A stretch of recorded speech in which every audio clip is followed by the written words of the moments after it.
Canada.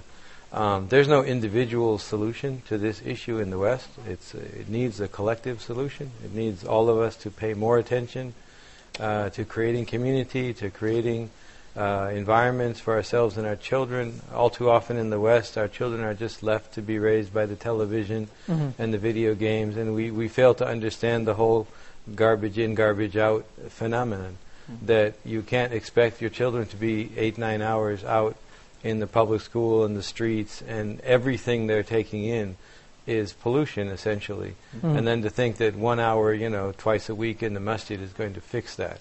So it's really a collective problem.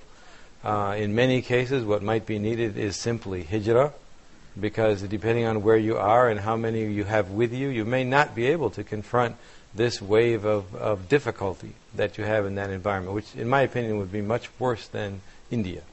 And Allah knows best.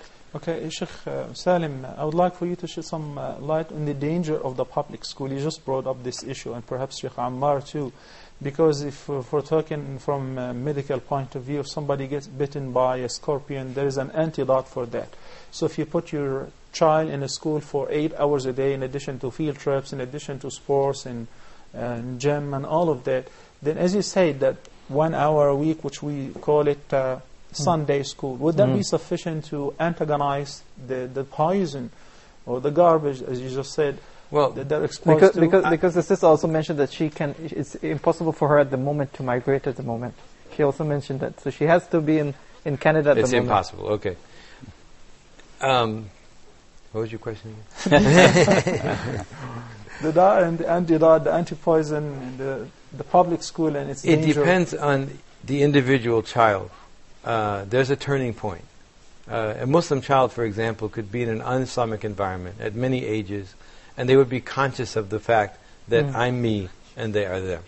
But there's a tipping point where the child decides that they want to be like their peers in the wrong environment. Peer pressure. There's a tipping point for the individual child. Many Muslim children who have a strong home environment and maybe even a strong masjid environment can be in the public school, but it doesn't really, in fact, it could affect them in a positive direction.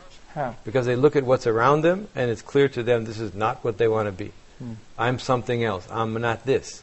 But if you neglect them and you just leave them in that environment, there is a tipping... What is the percentage, Sheikh? I mean, you're talking about... That's probably rare, what I just said. 1%? Well, no, I don't think that's exactly true. Probably the majority of children today in North America and Europe go to the normal public or private schools that are not Islamic. It doesn't mean they're all lost to Islam. And you can't really, no matter where you are on the earth today, you can't really 100% inoculate your children to the environment. Whatever is in Hollywood tomorrow is in Mecca, the next day, or Bollywood for that matter. So what it really takes is very strong parental guidance, no matter if they're in an Islamic school or in a public school.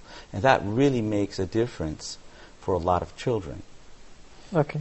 We have Brother Rashid from Libya. Assalamu alaikum, brother. You're live on Ask Huda. Wa alaikum assalam wa rahmatullah. Kif halkum? Alhamdulillah. Alhamdulillah, Brother Rashid. How are you? Alhamdulillah. I have two very unrelated questions. My first question is, I've had a fight with one of my close relatives, and I've allowed it to fester for about a year and a half. I'm glad it's not with your wife, Rashid. Then proceed on. I'm not married yet, but inshallah. Okay. But I'm having problems resolving it, and I don't know what to do after that. I've tried everywhere, but I don't know what to do. And my second question is, could sports be used fi sabilillah? Because people have told me always, leave whatever sport you're doing, you're not going to help yourself. And that's it. Okay. Jazakallah khair, Brother Rashid there. We also have Sister Sabah from the United Arab Emirates. Assalamu alaikum, sister. You're live on Ask Huda. Assalamu alaikum, Shaikh Salah. Wa alaikum assalam wa rahmatullahi wa barakatuh. Jazakallah khair for all your effort and for giving us this knowledge of Islam. Jazakallah khair. I have few questions to ask. I have read in Ibn Majah hadith that it is prohibited upon Prophet Sallallahu Alaihi Wasallam to make dua in ruku and sujud, to recite Quranic supplications. Could you please tell me this? And the second question is, what is evil of ourselves and how it develops? Can you repeat it, please? What is evil of oneself and how it develops? Okay. Okay. Can we recite 2 or more surahs in Qiyam in single rakah? Okay. And how to become gentle, please. Okay. Thank you very much. You're welcome. Okay. Sister Salah there from UAE. We also That's have a caller from Nigeria. Assalamu alaikum.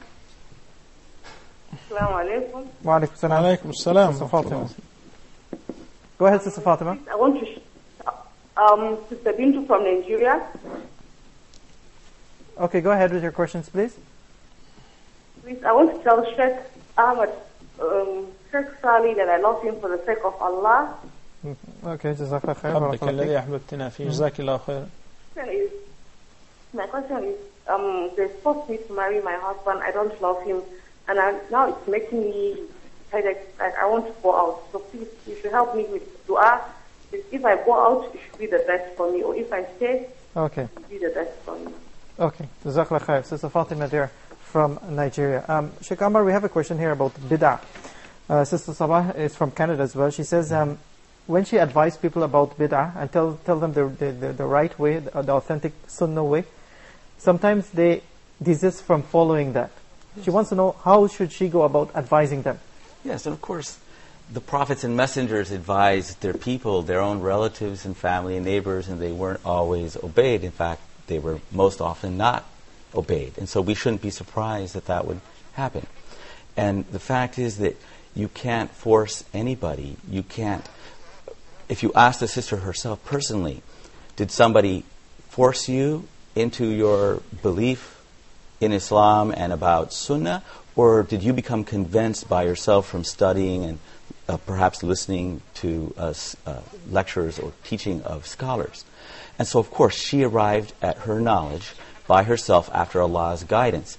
And so she has to give other people the chance also to go maybe at their own pace and learn. Mm-hmm. So she should keep advising them, but be slow, patient with them, not angry, not forceful and pushy. Very often. Not judgmental. Yes. Sometimes, for example, I found out something. Mm-hmm. I've changed my life. I'm very happy. Now I want everybody else to be on the same page I am, and I want to push them there. Mm-hmm. But that's not how I got there, and that's not going to work with them either. And so with dua with Allah and patience and good character, inshallah, she can have a good effect on her people. But in the end, it's up to the decree of Allah. Okay, Jazakallah khair, Sheikh Ammar there. We'll take a short break here on Ask Huda, and we'll be back right after this. Assalamu alaikum wa rahmatullahi wa barakatuh.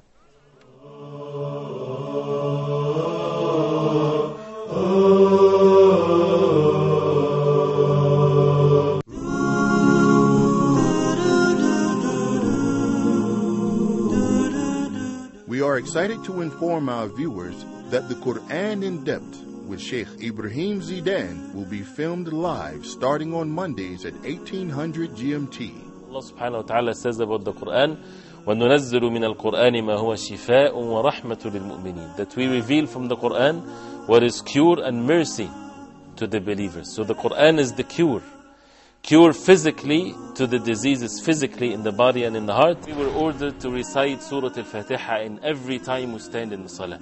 Pillar of the Salah. We need to change our life according to what Allah subhanahu wa ta'ala wants from us, according to this book. As the Prophet sallallahu alayhi wasallam said, that the Quran is the thing between us and Allah subhanahu wa ta'ala. Whoever holds fast to it, he would never be led astray.